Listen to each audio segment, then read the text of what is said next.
completely disagree, because I think that is the joy of rowing.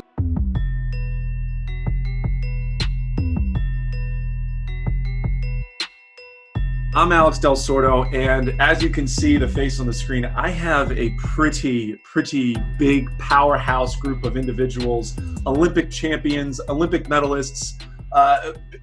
It's an unreal cast that I have here today, and I'm really excited about the questions that I'm going to be asking. I think there's going to be a lot of debate, and again, I'm going to start this like I've started every other episode. If you have an opinion on our questions, or if you think any of these people here are right or wrong, give us your comments, give us your feedbacks. We want to know what you think, or if you think they're right or wrong. It sparks debate and everything. I want to start here. I want to say everything.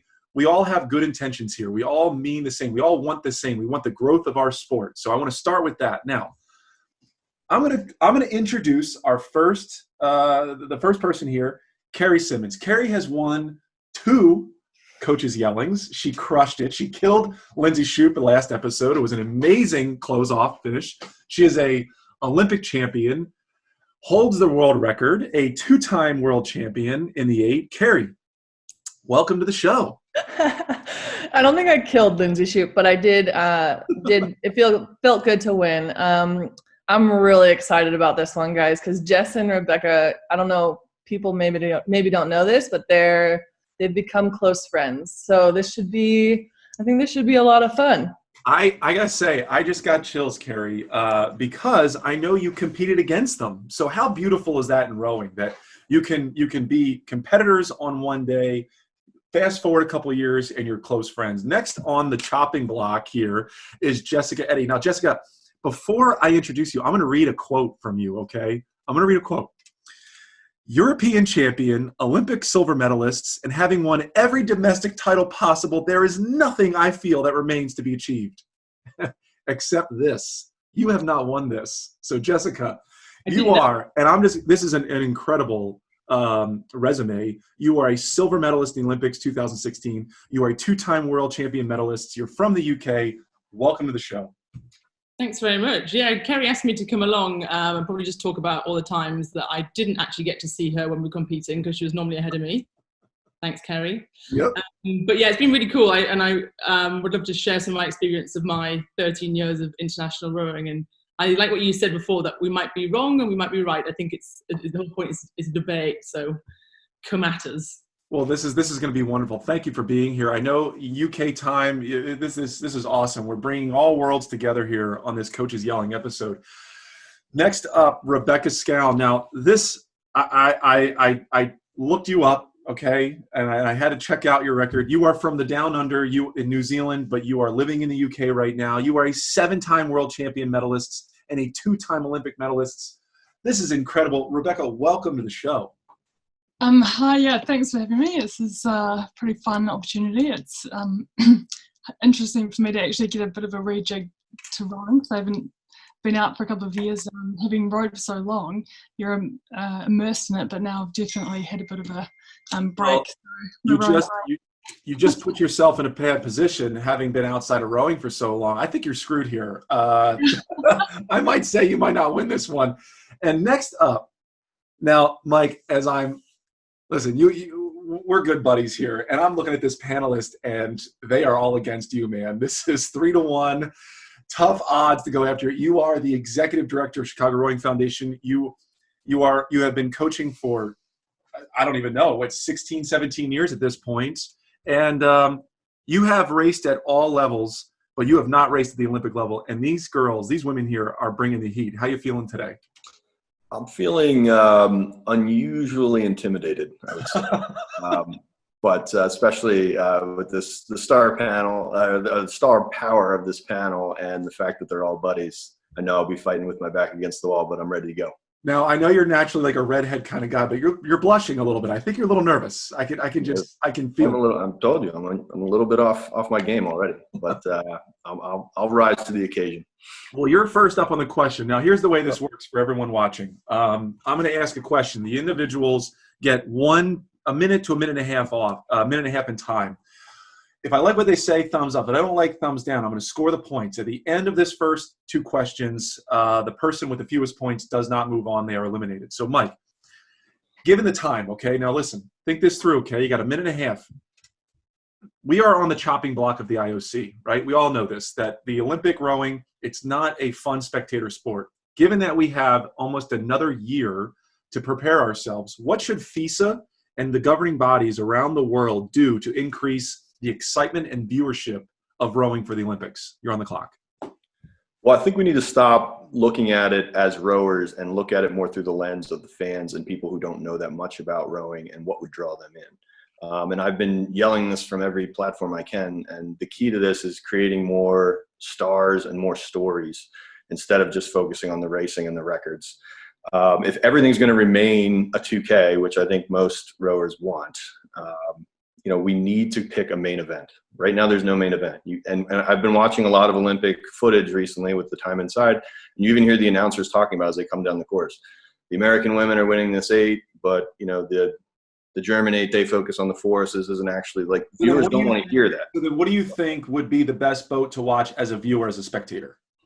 It really doesn't matter to me, but I would choose the single and the pair if I could, because it's less names that you have to remember. And like you can say, this is the best sculler in the world from whatever country.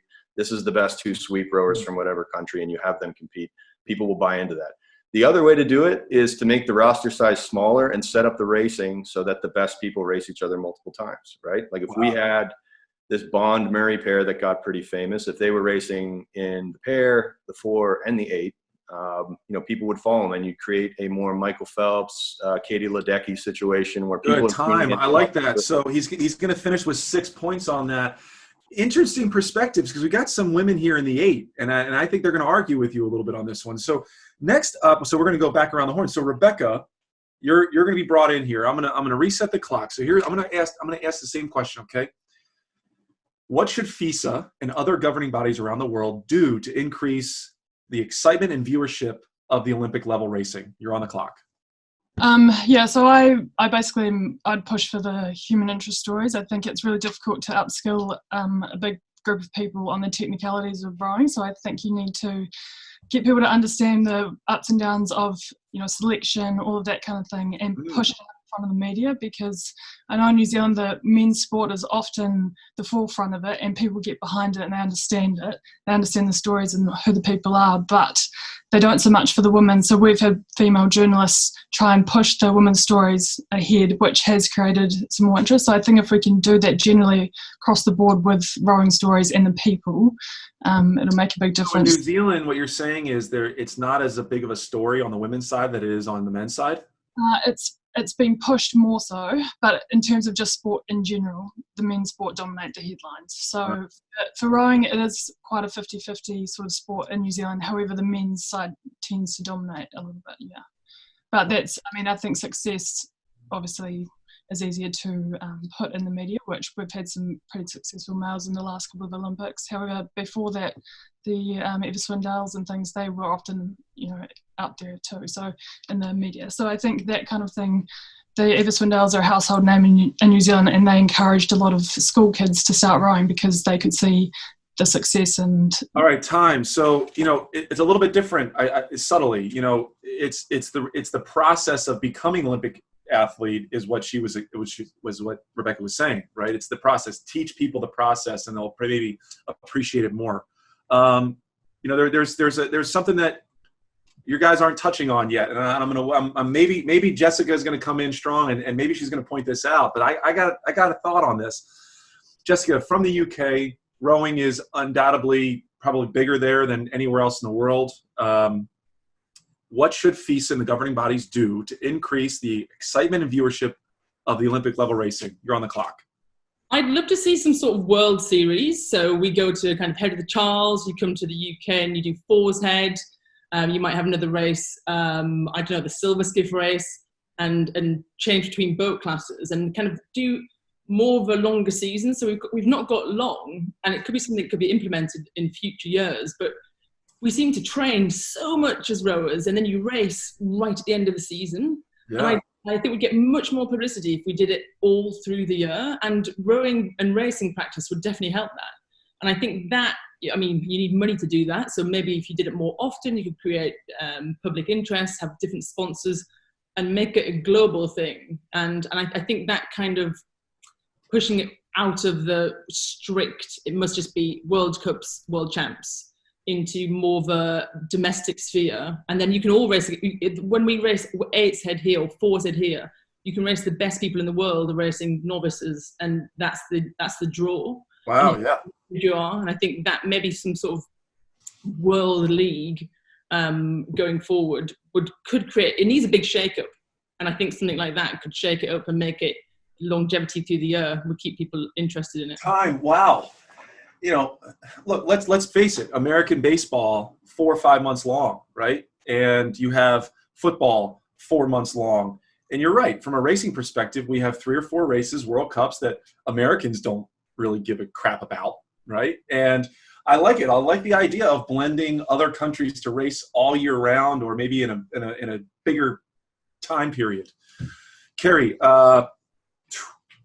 all great points. I don't know if you're going to have something new to talk about, but here we are. First question: what should FISA and the governing bodies of around the world do to increase excitement and viewership of the sport? You're on the clock.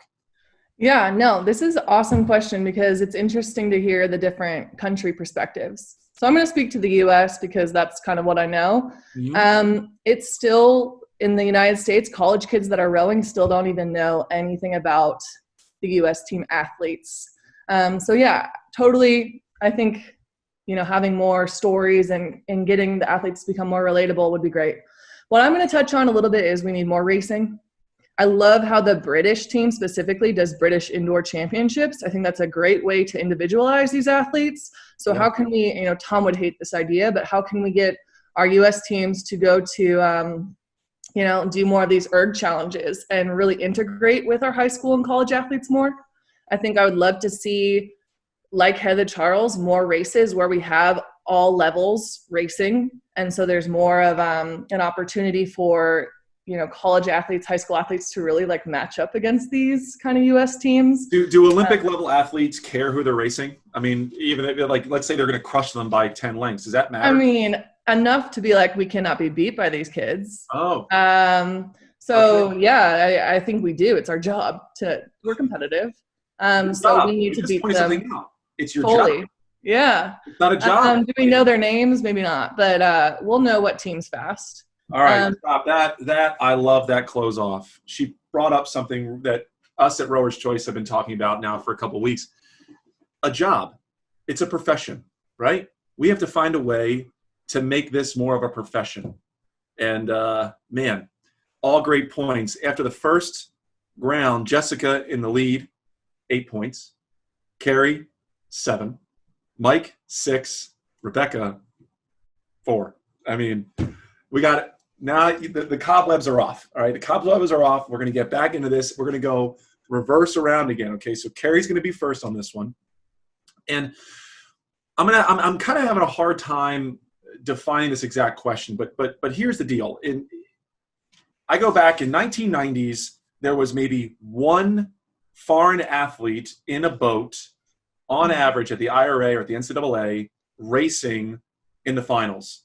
In the early 2000s, an average of 2. Now, nearly 70-80% of boats at the IRA and NCAA championships have athletes from other parts of the country, other parts of the world, rather. So I want to be very clear on my question because I wrote this down. So give me a second. Here's the question: why is there significantly larger number of foreign athletes outside of the U.S. being recruited to the U.S. colleges and universities in rowing? Kerry, you are on the clock. All right. Well, I don't know if it's significantly larger. I'd actually like a fact check, but 50-50 even, it's significant. I mean, I'm going to talk from a U.S. coaching standpoint. We're recruiting foreign athletes because we need a bigger athlete pool. It's the supply versus demand is not being met. So, I think also culturally, rowing is still very much a niche sport here in the States. We are not getting the best athletes rowing in high school. I was a walk-on, so there we go. No. So my job at Oregon State was a big part of my job, if not the biggest recruiting part, was recruiting walk-on athletes to start rowing in college. Because yeah, it's just the high school athletes. There are some really good ones, but there's not enough to meet the demand of all these universities. Was it you, Brian Volpenheim? I mean, I could name probably a dozen people that Alex, did half of our women's 8 in Rio was walk-ons in college. I'm wondering how we fix that. I mean, even if that's a bad thing. I think our first question would help it. Honestly, I think getting these college athletes, these high school athletes to get to know us as role models will, if you start with the rowing community getting to know us, it's just going to expand. And unfortunately, it takes a scandal to kind of get to know college rowing and the opportunity there. Hey, USC scandal. No, we know. I mean, it was all headline news. You finished strong, 11 points. And I wish we had Reed Johnson here, our fact check. I don't have him in my ear right now, but he will give me a better facts here. So I'm going to change one word in my question. And next up is Jessica, right? So Jessica, why is there a large pool of foreign athletes outside the U.S. being recruited to U.S. colleges and universities today? You are on the clock. Okay, I've got 2 points to make. First of all, I got recruited quite heavily when I was a junior rower. I was all right on the ergo, and Ohio State offered me a full ride, and I was going to go there, but I couldn't. The GB team wasn't set up to allow people to keep trialing, and I wanted to be in the national team like straight away.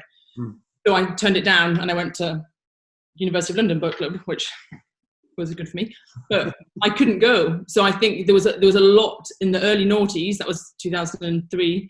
I couldn't go. It wasn't an option, even though I was pretty much far down the path of getting recruited. So it wasn't an option. So I don't think many recruiters would come across here and actually do that much because they knew the system wasn't letting the top people go across there. Now it's very different, and I think the GB system's changed. And I've rowed with girls through my past kind of decade where I've had people from University of Virginia, Ohio. I've had people from UCLA come across and be in the national team, and the GB teams allowed that to happen more. So our system's changed, the GB system. Let me ask you, is there a big pool for foreign athletes to want to be college athletes here in America? And this is my second point, that the collegiate rowing in the States is such a high standard. It is the rowing in America, really. And whereas the UK is more of a club rowing base. So you're going across there and you can be a big dog straight away when you're 19, 20. Whereas here, you're going to have to build up to get through that club system in Leander and Thames. I like that a lot. It's if the college here is the standard of the world, like why are we not winning more in America? I mean, what are we missing, right? And I'm going to lead in right to Rebecca. So Rebecca, we're going to bring you on. Listen, Jessica and Kerry have brought the heat. Both scored 11 points. You're at 4 points. Okay. Here's the question. Why is there a large number of foreign athletes being recruited to the U.S. colleges and universities here in America? You're on the clock. So in New Zealand, again, we have traditionally similar system to the Brits in that we have this gap really strong at school level. We've got a ton of kids that go and it's really pushed by everyone and it's quite a draw card. So we've got a great population at school level, but there's a big gap and a drop off. So unless you think that you're going to really make it to the elite team, you look elsewhere. And so I think there's motivation for the kids to, head overseas, and the US is one of the main places that you can go, and basically anywhere.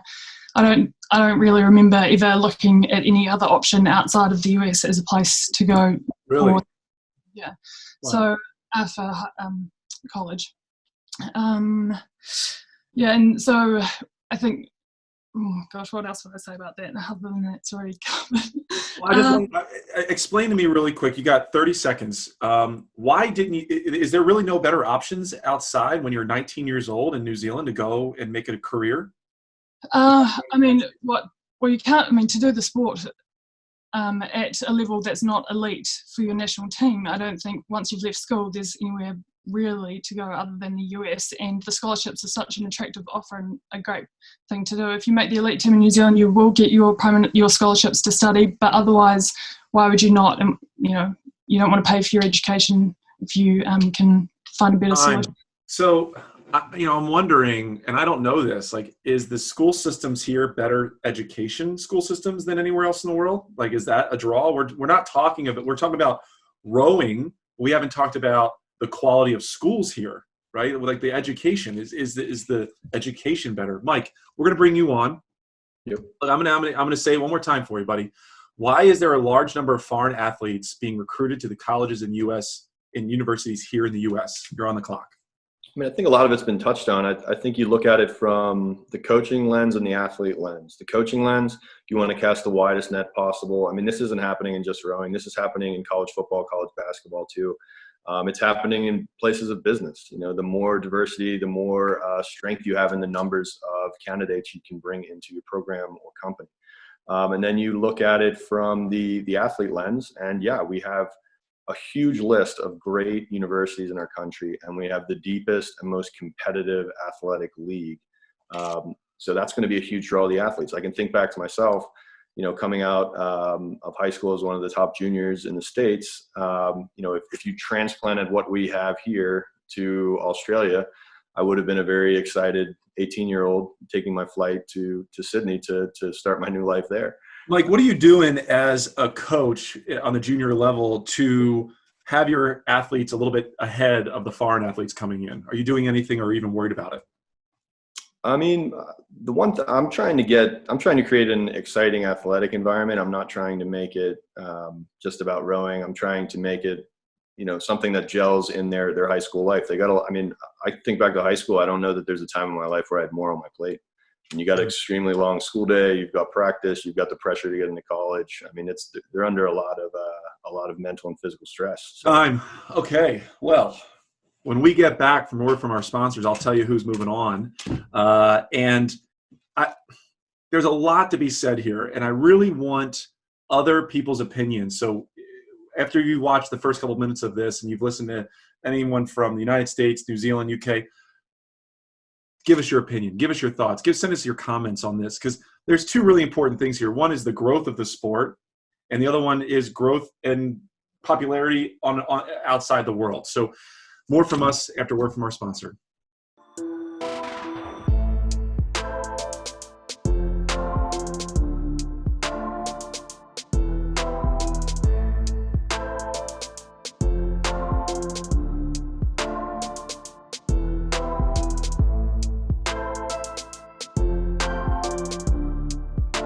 And we're back. So it was not a close one. And I think if you've been watching and listening, and based on my reactions, the 7-time world champion medalist, the 2-time Olympic medalist, she's gone. She's just gone. So now we are down to Mike, Kerry, and Jess.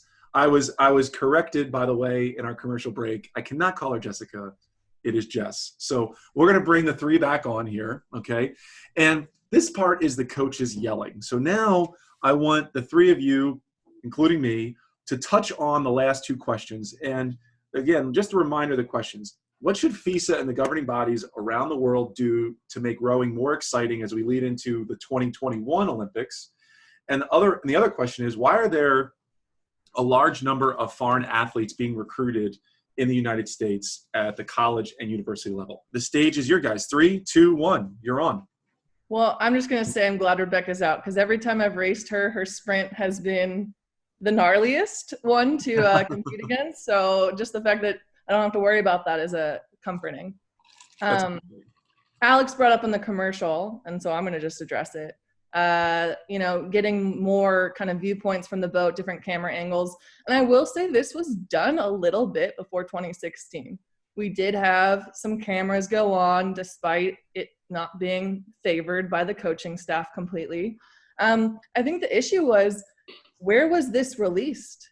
It was limited access, I think, to viewers. I want to say that there's some like TV rights there that you had to have in order to view it. So the accessibility of this kind of video is kind of also a limiting factor. So I think that stuff helps, but you know, again, I'm going back to it. I mean, I think we would all agree that swimming and track are more popular at the Olympics than rowing. But I'm not sitting around on Saturday and Sunday having a party at my house to watch a swim meet or a track meet. Right? This happens for me every 4 years. I get really into like the stars, and rowing needs to jump into that situation. Yeah. And before we talk about pro rowing or anything like that, we have to at least get to that stuff, that stature. We have 4 years. We have 4 years. We have one moment in 4 years to get on TV And it's not always going to be a great human interest story. We can't depend on that. But what we can control is that the best guys and the best girls actually square up, and hopefully multiple times, because that's what builds swimming and track. We see Usain Bolt doesn't just run the 100. He runs the 200 and he runs the relays. Michael Phelps wins 10. If we've got to see Redgrave and Pinsett race the pair, the 4, and in the 8 at the Olympics, I mean, that would have been even more fame and attention to rowing. Let me ask you a question, because I've never raced at this level. Jessica or Jess and Kerry, can you as Olympic level athletes race multiple times over that period and still give your best and be at the best level? Well, I think that's when tactics would come in, because you would get progressively tired. So we're just used to racing every couple of days and we give it our all for that 2 kilometers. But World Cups, I've doubled up at World Cups before. So you're racing 3 times a day over 2 days and you're absolutely spent by the end of it, but you can do it. And I think if that became our norm, you train differently. And I think I completely agree. I think something like that would make it really exciting. Yeah, no, I would say to Jess's point earlier, we need more of a fall racing season. You know, I don't know why college and high school are doing it and we're not doing it internationally. I think the water in areas is still fine to race in. And I think, again, to my point, like, these American athletes, like our younger athletes, still don't even know their own national team athletes very well. So can we fix that kind of problem within the rowing community? Well, we see them once, and we see them every 4 years, and then we don't even know if they're racing the best crew from the other countries. I mean, so it's we need like more regattas where we have an opportunity to see these athletes compete. I'm with you, Mike. Like, for me, beach volleyball was my Olympic #1 sport. I didn't know anything about volleyball, even though I'm a taller athlete. But until they're not stars for being on the team. Let me mute them. Hold on. Let me ask a question. Stop. The traditional route of rowing is the team, the boat, whatever, right? How do we buck the tradition and have a standout athlete? Because in my view, I've had this conversation. I don't know a lot of athletes that want to be stars that are rowers. Bring them back on. Said this, I think we need an indoor rowing championship that has the top athletes at every year. You can be a smaller person and you can beat these big, massive giant people because you can row better than them. And totally, I think if you just had the biggest, strongest people in the world competing, you'd get rid of everyone. I'm 5'9". I wouldn't be able to compete with the massive giant people. Okay, but what about in the British scene? If you just did your British indoor rowing champs, Jess? I wouldn't win it. You would have been solid. I wouldn't have won it. Mike's got a really good opinion on this. He thinks rowing is just boring. Mike, what are your thoughts on an indoor rowing championship like that? What if we didn't do just 2Ks? I think we're thinking about this again as rowers. Would I watch it? Yes, because I like rowing and I know what it all means. Would my dad watch it? No, he would never watch it. I don't think most people would watch it. But I mean, I'm not against getting more publicity for rowing. I'm just saying, back to the rowing on the water point, which I feel like is the actual sport that we're trying to sell. Mm-hmm. I think these athletes coming around would be cool for rowers, but that wouldn't draw in a non-rower. Like, the only way we're going to draw in non-rowers if we get on TV every 4 years and we show these stars. And whether the athletes want to be stars or not, I find it hard to believe that someone wouldn't want to be known as the best rower in the world. Who is the best rower in the world? I have no idea. No one here knows. And honestly, I don't think anyone can convince me that they know either, because we don't force them to race. And I think that sucks. We got 30 seconds because this is really good. Jessica, you are tied with Kerry right now. I want to know, give me your 30 seconds. Let's close it out with you. Let's see if you can knock me over. I think the best rowers in the world need to be known, and if in the rowing world they are known. And the women, it's the New Zealand women at the moment. They're like running away with it. In the men's side, it's kind of the Australians or the Germans. But yeah, they're just the country names, not the actual names. And if we became more publicized, and I think things like Instagram and Twitter, I've seen it change through my career, how no one knew anyone, and now people can be in touch with these superstars. Kerry, go ahead. You got 30 seconds. Let's see what you can do. Yeah, no, I think to Jess's point, to follow up, we need more of a unified platform, though, a system to publicize, because right now it's just so sporadic and unorganized looking for rowing. We don't have a platform that's like the go-to to get to know these athletes. Put them on mute. Okay. I think we need a network. We need a television show. We need something that goes across the world that everyone can watch. And look, selfishly, here it is. We're trying to build it. So after we get back from word from our sponsor, we're gonna crown another group of people into the face-off, the showdown as we call it. And I'll announce that shortly after a word from a sponsor.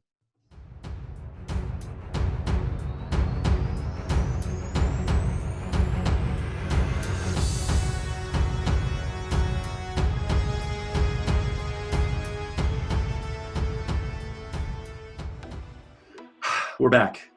This was a challenging moment for me. All three panelists had incredible.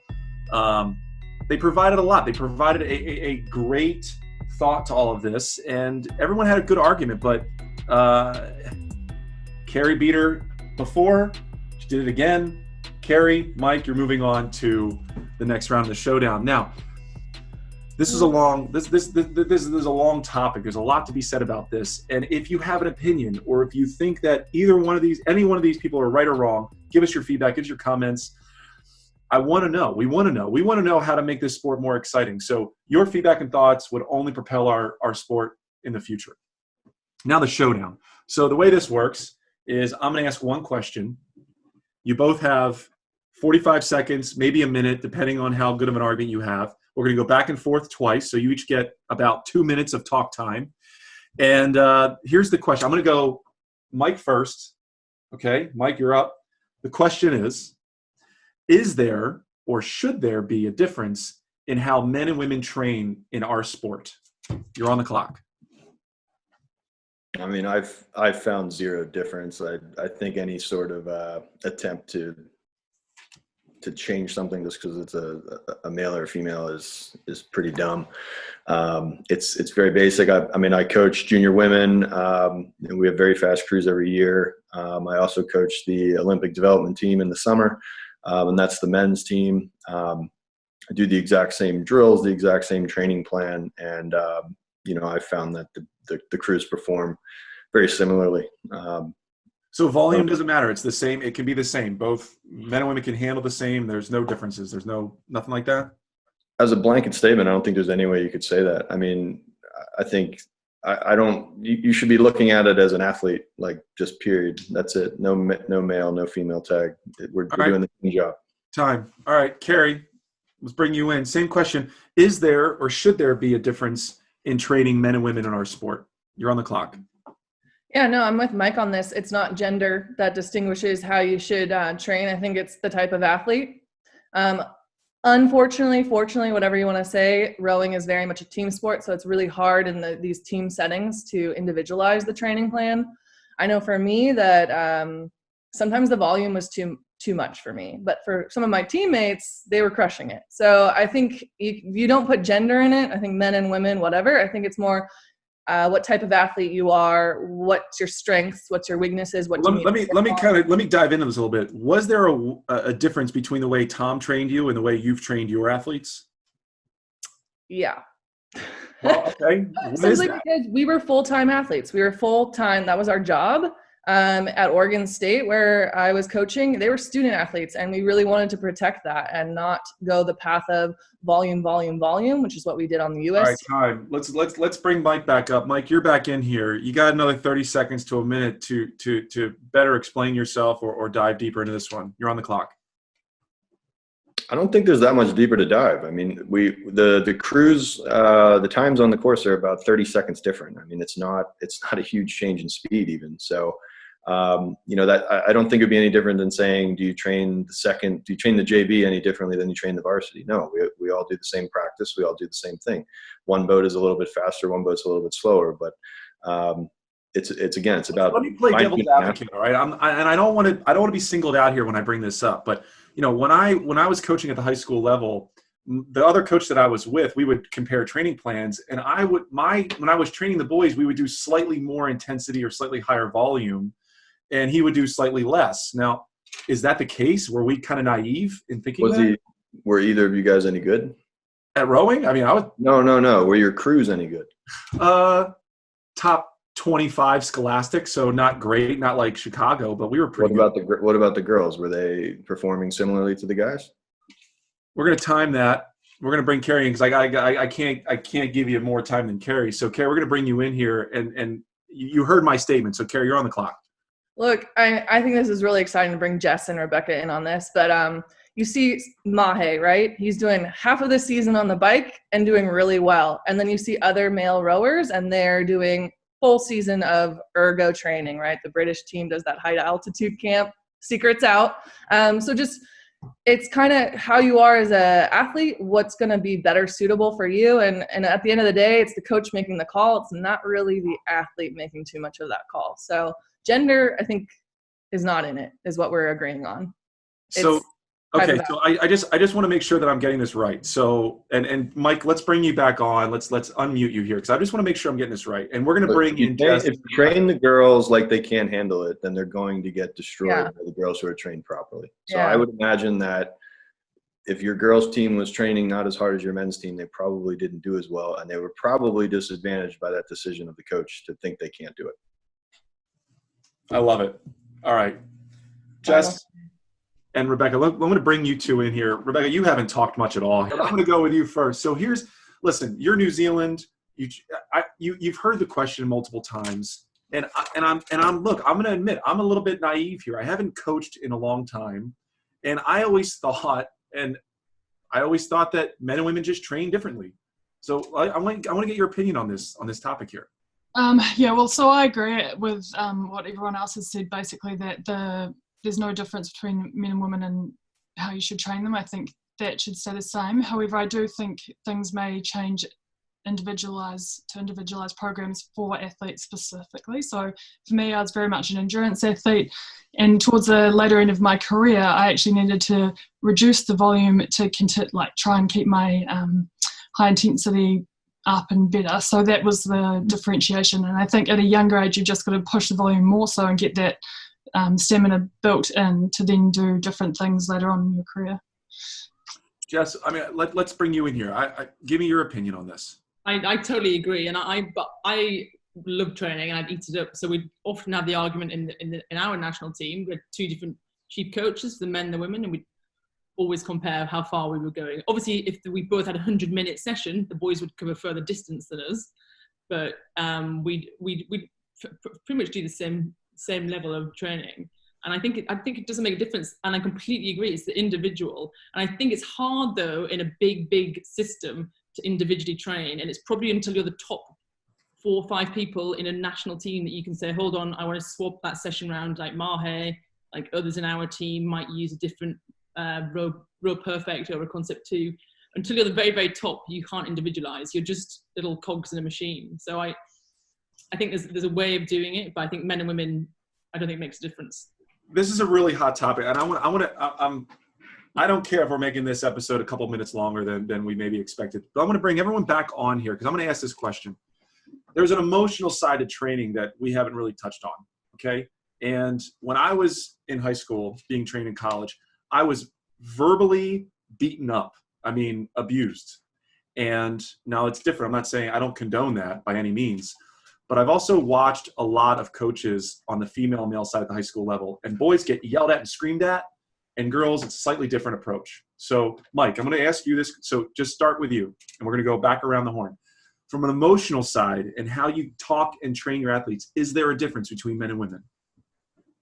Or should there be a difference? No, I think it's more of a changing of the time. I mean, I was yelled at a lot more harshly as an athlete coming up as well. And anytime I've made the mistake of doing something like that or seen other coaches do it, the kids just don't respond. So I don't think it's effective. I think it's, I think it scares them. It doesn't get any sort of, point across to them. And you can't think and you can't do your job well and you can't learn if you're afraid. You need to, you need to be very straightforward, and you need to be coming out of like, look, this is honest feedback. You can tell someone they're not doing well without screaming at them. You can explain to them why, and you can explain to them what they can change. And you have to put the ownership in the athlete's hand to want to make these changes and get better. And if they don't want to do that, you can't scream that into their face. If you need to be screaming at someone for them to exert themselves, then I mean, if I'm at that point, I'm ready to move on. Let's get I want to know Jess' opinion on this one. Yeah, I've been in pretty tough systems, probably not too dissimilar to the Americans. We've had very, very hard coaches, and we've certainly been yelled at. So from my experience, we weren't treated any differently, and I think there wasn't any difference. And I completely agree that it's so interesting to hear that you don't yell at a person because you don't get anything back from them. But I kind of responded quite well to that, but that's my personality, and that's when individuality. Okay. Rebecca, let's hear your opinion on this one. Yeah, I mean, I'm not really, I think that I've responded better when my coaches have given me the ability to take ownership of what I'm doing and put me in challenging situations so that I can work out how to get the best out of myself and not be sort of told that I had to do it. I am challenged in a way that sort of brings it out of me. So I don't think that, I mean, I think and again, it might come to individual athletes responding to different things, but if you're working with a big group, you've got to, give them the ownership of that. And I don't think that's from telling them this is what you have to do and just expecting it to be put out again. Kerry? I mean, I agree with what they're saying. I think you don't need to yell, and you shouldn't have to yell to get what you want out, or what the athletes should get out of themselves. That being said, if you're a good coach, you're going to get to know these athletes and know how they are motivated. Some are going to want that kind of motivational call during a hard piece. Some are not going to want it. I think I've had both styles. Tom was really quiet. He just made it all about us competing against each other, and we were so driven already. We didn't really need it. If it happened, it was kind of like a bonus. And I think it shouldn't be expected. I think the athletes definitely should own that process. But as a coach, I've definitely positively yelled when I've gotten excited about an athlete's performance or want them to get going. So let's close that off. So, I just want to, there's a topic. So I'm going to name drop here. Dan Garbett, a guy that has taught me how to lifeguard row, someone who'd been on my life for a long time. I was coaching in 2011. He was at the Dad Vale with Nova Southeastern. I think it was around that time. And they had just won the freshman 8 at Dad Vale's. And I went up to him and I said, can you give me some advice on coaching? He says, coach your girls like you coach your boys. There is no difference. There is no change. And that was a light bulb that went off to me. And we're all in agreement. And look, it's individualized. You got to be a good coach to feel out what your athletes need. It's not you do this for boys, you do this for girls. It is a purely what your team needs, how they respond. And I like that. So here's a challenge here, and I got to crown a winner, and it's purely subjective. It's how I feel right now today who wins. The guy who I thought was the underdog, I'm calling it. Mike, you win today's episode. You did really well in the opening rounds. Kerry did a heck of a job at the end. But I just like the way Mike, poised, controlled, quiet, reserved guy, he answered it the right way. And I just liked his position today. So we're going to go around the horn here. We're going to start with Rebecca. You got 30 seconds to close out. How you feel today? Have you enjoyed yourself? Are you going to be back on the show? It's been fun. Thanks for having me. It's always good to get back and chatting about rowing again, but definitely need to have a little refresh and get rowing back on the brain. So it was great. Thanks. Awesome. No, thank you for being here. Jess, third place finish, not bad for your first go. How you feeling today? Good. Thanks for having me. I love talking about rowing, so it's just another excuse. And I think it's really interesting and really enlightening to speak with the people around the world about it. So thanks very much. Oh, no, thank you. The pleasure's mine, believe me. Kerry, second place finish today, winner of last week's, second place today. It was a tight one. It was almost a coin flip. How you feeling today? Yeah, no, I think Alex, to our trend, we can't have two winners be the same in a row. So I get why you gave it to Mike. Subjective, right? No, it's been a lot of fun. I think for Jess and Rebecca, I was saying to them, it's like, it takes a little bit of a moment to get used to talking faster and being a little bit more aggressive. So if you have them again, I don't know if I'd want to be on there competing. I think they're going to bring the heat. I think they hate that they lost, and they can taste it. They want that victory. Mike, let's bring you back on here, man. You did it. You did a great job today. How are you feeling after today's victory? Didn't feel as confident about this one as some of the others. I'm really liking this little rivalry me and Kerry are starting to form now that we're the only two multiple winners of the show. I'm going to look forward to battling her, and would love to battle these guys again if they're willing to come back on. It was great having everybody, and very impressed with everything you guys have accomplished collectively. I got to tell you, I've known him for a while now, and he's a humble guy, being around the likes of you three, Olympic champions, Olympic medalists. So this was episode 5 of Coaches Yelling. I hope you've enjoyed watching, and look forward to another episode of Coaches Yelling. See you.